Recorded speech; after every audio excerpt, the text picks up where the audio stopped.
Hi, I'm Zach. And I'm Stephanie. Welcome to the Lawyerist Podcast, just one of the many things we do around here to help lawyers build healthier businesses.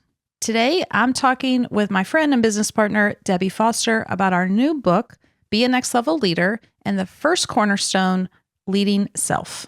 We've broken this. This is a series, actually, over the next 4 episodes that are broken into the individual cornerstones of the book that y'all just came out with that hopefully people have heard of, because we've been doing a push on here and in social media and really anywhere that you can find us. But the book is Be a Next Level Leader, and you can find it now out on Amazon if you want to read it and follow along. Yeah, we're super excited.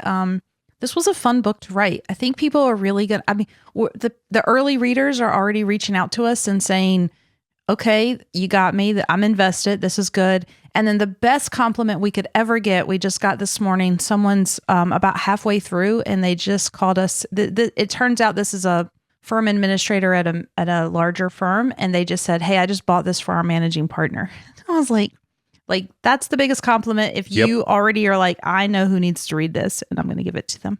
Yep. I love that because there's actually part of this. I spent a lot of my week last week, you and I both, spinning up resources that are associated with this. If you read the book, and one of them is essentially kind of and I was surprised to see this. It was kind of a book club reader in a sense, like a book guide for how you could take this to your managing partner or the people that you manage and kind of lead people along.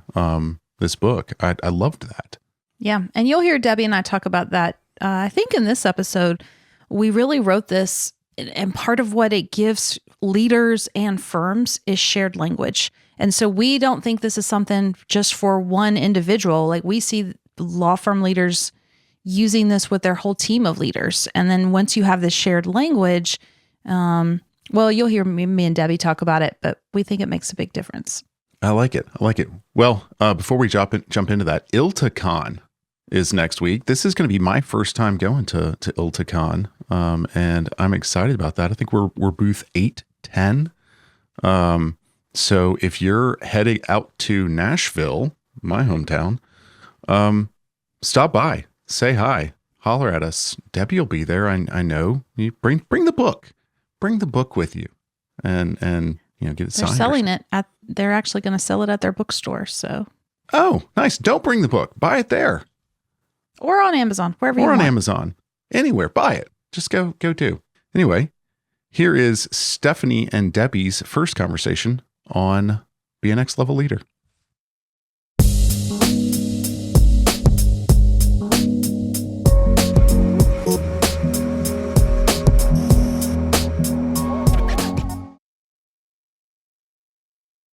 All right. Hello, everyone. I am excited today because I'm joined by my business partner, my co-author, and honestly, my mentor and friend, Debbie Foster, is on the show with me today. And we are talking about the new book that we just wrote and released, Be a Next Level Leader, the 4 cornerstones of law firm leadership. So Debbie, welcome back to the show.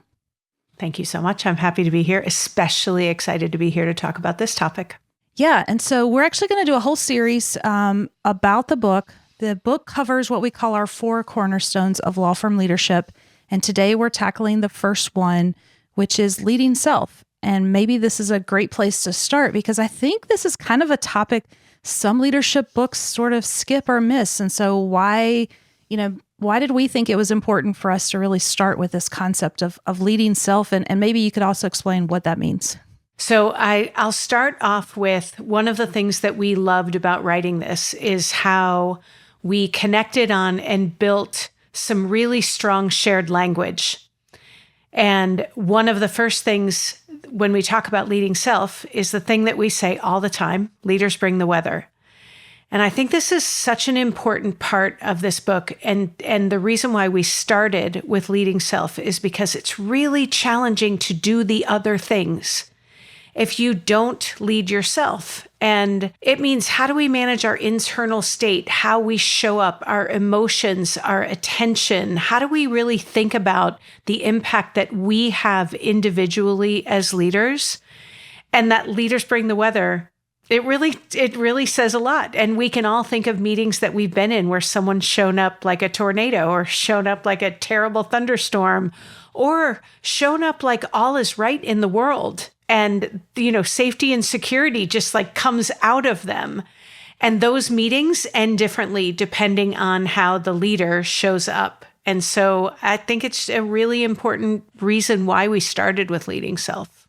Yeah, it's almost one of those things that when you say it out loud, you're like, duh, like, of course that makes sense. But we need to be reminded and we need to check. And, we even tell people, like, before you go into that next meeting, stop and think about, what do I want to bring to this meeting? How do I want to show up? Am I fully present with my team, or am I checking my email and 5,000 other things that are happening? What does that say to the team member when they can see that my eyes are not focused in on them? And they can totally see that. I joke a lot that if I really want someone to know that I'm paying attention to them, I'll often push my chair back a little bit so they can see my hands and see that I'm not like trying to stealthily answer an email. But as stealth as we think we are, people still know that that's what's happening. Yeah. One of the other things we talk about in the leading self section is this idea of honoring our commitments. And honestly, we kind of call ourselves out a little bit on this one, because I think you and I both often will tell the team, I'll get you that today. I'll do that. Like, yep, I'm on it. And not from a place of bad intentions. We have the best of intentions when we say that. And yet we're busy and we make a lot of promises and a lot of people are coming at us from a lot of directions. And we often then don't get it to them by the end of the day. And our team is lovely and they sort of let us off the hook, right? Mm-hmm. They'll say, well, Debbie's really busy. I know Stephanie meant to, she just hasn't gotten to it yet. But when we do that consistently over time, like, that really starts to break down. And now they can't trust what we say when we say it, when we're going to do it. For sure. And I think for me, and I've really, when we wrote this book, there was a lot of looking in the mirror. Right. For both of us, right? Yes. I was like, gosh, can I really write that sentence? I also think that one of the things that is a struggle for me, and I feel like when I say things like this out loud, I see other people just nodding along like, yes, I say I'm going to do something. I think it's going to take 10 minutes. I get into it and I'm like, I could make this so much better. And now that we have Claude or ChatGPT or whatever, like, I can make it even better. And I have to keep thinking about when I say, I will get you that, like, realistically, when can I do that? Realistically, when can I fit that in? And I think what I have been trying to do, not always successfully, is when I open up my mouth to say that, I stop and say, a realistic time commitment is so much better than a broken promise. Because it is a commitment that we're making to get something done. And being the bottleneck, when you think about this concept of leading self, being a bottleneck is one of the things that is an indicator that we aren't doing the greatest job of leading self because we're not realistic about our constraints. It's really caused me to stop saying, I'll get this to you by the end of the day if I really can't. Or if I say that, then I'm like, gosh darn it, I got to do that. I got to honor that commitment because my team needs to be able to trust my word. And I want the same from them. If they tell me they're going to get me something by the end of the day, then I want to be able to hold them to that standard and not let them think that because I slip, they have permission to slip. Like, we could all do better. For sure. And we've already said this is going to be a series, and a couple episodes from now, you'll hear about leading operations, but there is a direct connection to this for leading self. What is your operating system? How do you keep track of all of those things? How do you give a reasonable assessment of when you can get something done? That is the self-discipline piece of leading self. Love that. One of the other concepts that, we tackle in the book is also how you show up as a leader in leading self and how you speak as a leader. We say speak as a leader, not as a messenger. And in law firms, and especially a lot of times, because you have a lot of layers of management going on, you might have to deliver a message to your team that you really had no control over, or maybe or maybe you didn't agree with and you don't like. And that can be really challenging. So, talk to us about this concept of speak as a leader and why that's important. Yeah. If you and I, if I hear about something that you've decided, it's important that I show up and I don't say, so this is the way that Stephanie says we have to do it. Because that sends a very clear message, even if I don't intend for that to be the message. It sends a clear message. Well, you didn't say, Stephanie said. So I need to show up and say, this is the way we're going to proceed going forward. I need to have a good understanding of the why, or at least be able to have something that I can share with the team around the why. And I need to, whether I agree or not, show up as a person who is supporting the decision that was made. Sometimes we call it disagree and commit, especially when a group of leaders are together, and law firms especially struggle with that consensus, rule everything by consensus. So you might be, as a leader, in lots of meetings where decisions get made, and you're like, that's not what I would have done. But there's nothing more important than you stepping out of that room and showing up and saying, this is the decision. This is how we're going to go forward. Yeah. I think too, because I hear you, and I think we see it a lot, even partners, right? Like no matter how many partners you have in the room, if one of them doesn't like it, and they don't realize that when they come out and say like, well, this wasn't on me, or however they say it, we've all heard some version of that. I don't think people realizes how that undermines them as a leader. Like they probably think like, hey, I'm taking it for the team, or I'm on the team's side, so that's why I'm going to downplay this change that people aren't going to like. But I don't think they realize that it's actually hurting them and so, yeah. And even a casual conversation, and we hear this all the time. A leader walks out of that meeting, they don't love what just happened, and they just go to maybe their associate that they have a really great relationship with, or their legal assistant, or the paralegal they work with, and they say, what a mess that was. Here's what we've decided. This isn't going to work. And it just feels like kind of like a lamenting conversation, but it's a credibility issue for sure, right? And especially when the leader didn't say what they're saying to the other person in the meeting, right? So I think it's really important that we show up if we are in a leadership role and we are traveling in a pack of leaders who are making decisions that we're not always going to agree with, that we are united in the decision when it comes to how we message it. Yeah. I mean, we go so far. One of the things I love about the book. So we wrote a book. You have the book there behind you so people can see it. We also have this workbook that goes with it that I'm really excited about. It stays on my desk at all times because I think it was important to both of us that what we wrote was practical and usable and hands-on. Like there's lots of books out there around theories and all these ideas. And you and I, we just take such a hands-on practical approach with the work that we do that we were like, how can we take these concepts and break them down into the bite-sized pieces people need? So on Monday morning or Tuesday afternoon, whatever it is, they're like, oh, I've got this. Here's that framework.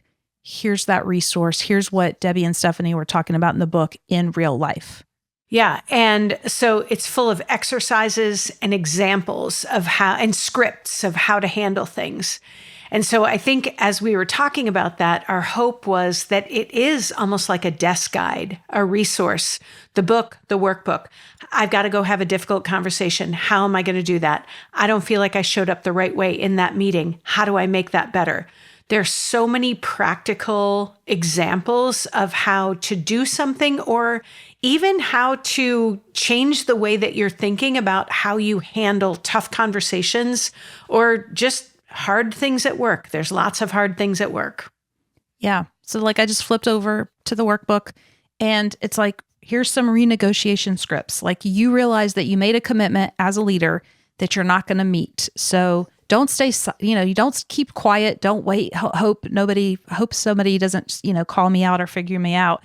So we're like, so instead of just, I've just been so busy, here's here's how you can rephrase that. Here's how you can have that conversation. And we wrote the words. We're like, here's the scripts that you can use. Here's the questions that you can ask. If maybe you want to get feedback on yourself as a leader and that feels really hard, we're like, follow this script. Here's where you go. And here's what questions you ask. And then here's what you say afterwards. You don't debate the person who just gave you the feedback. You say, thank you for telling me that. Yeah. And what I love too is that it goes along with the book. The book references the workbook. The workbook references the book. If you're in leading self, there's a whole section on leading self. There's a whole section on leading people. And so it really is a companion, practical tool that you just sit on the desk next to you and open it up.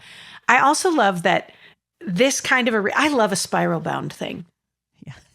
Right? I don't know why. I just love a spiral bound thing. But I also have it sitting right next to me. And if I'm on hold or I'm waiting 2 minutes for something to start, I love that I can just flip it open and be like, preparing for a real coaching conversation. And it makes me think about something that maybe I hadn't been thinking about, or maybe is going to help me in a conversation that I have later today or later this week. I know. And it's kind of funny too, because we know it started like a little side note history. You and I have been teaching this class to lawyers and our legal professionals, because it's not just lawyers, any leader. There's lots of leaders in law firms.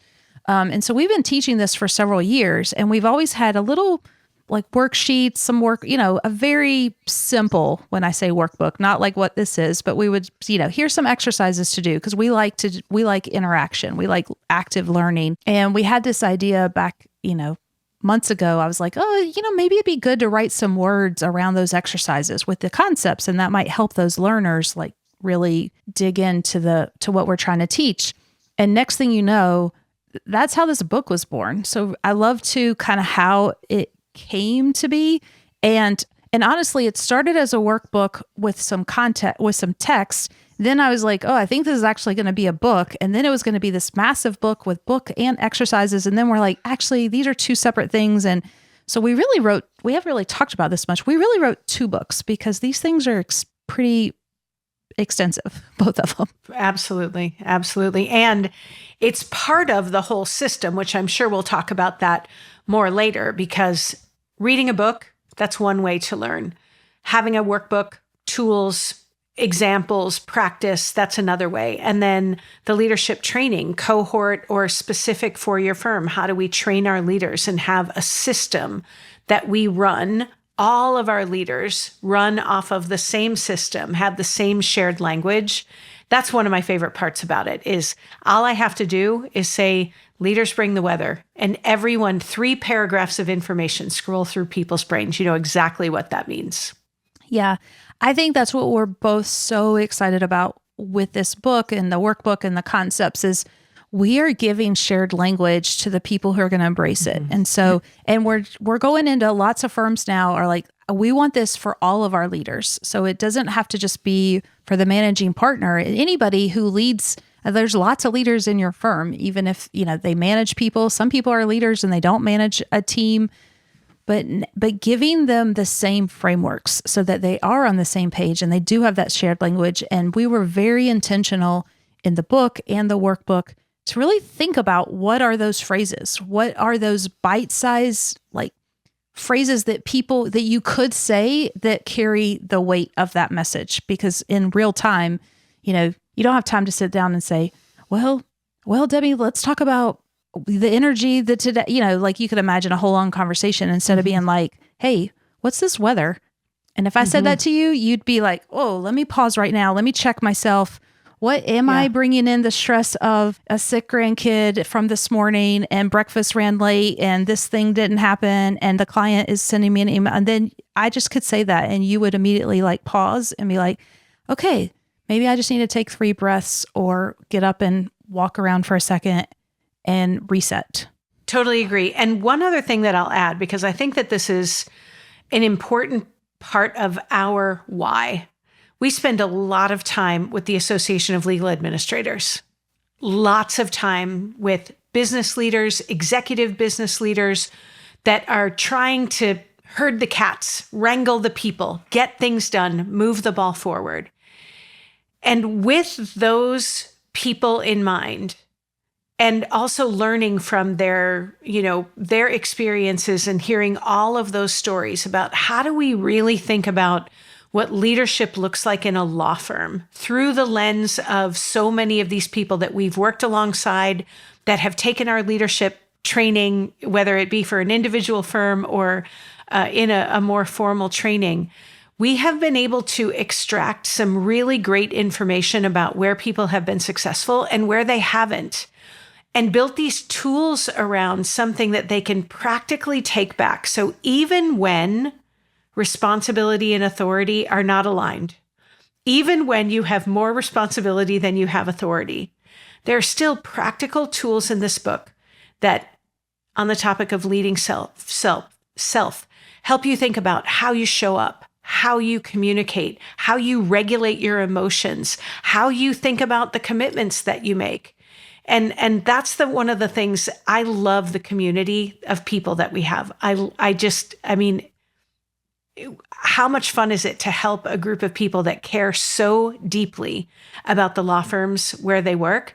And I just feel like this is such a gift to that community to be able to really learn some new tools, new skills, and think a little bit differently about how to get where they want to go in their firms. Yeah, for sure. All right. Well, we've told you that the book has thought-provoking questions and some exercises. The workbook has a whole bunch more. Maybe this is going to be a 4-part series. So if you're listening right now, this is part 1, and we're going to be back with the next 3 cornerstones. So let's leave the audience with a little homework. Let's leave them with one question or thought that we want them to sit with this week around leading self. So what you got? I think a piece of homework is think about how you show up under stress. Because, if everything is going great and you walk into a meeting and like you've got your coffee, you've got your notebook, you've got a smile on your face. But what about the times when that's not the case? Think about that. Think about the last time that happened. Think about how you could take 60 seconds before you walk into that room. And what is your recovery? Like, if you're having a bad day and you need to turn it around, what do you do? Do you need silence? Do you listen to your favorite song? Do you pick up a motivational book? Do you what is it that you do? And how do you get yourself in that mindset where you can bring the right weather? I love it. All right.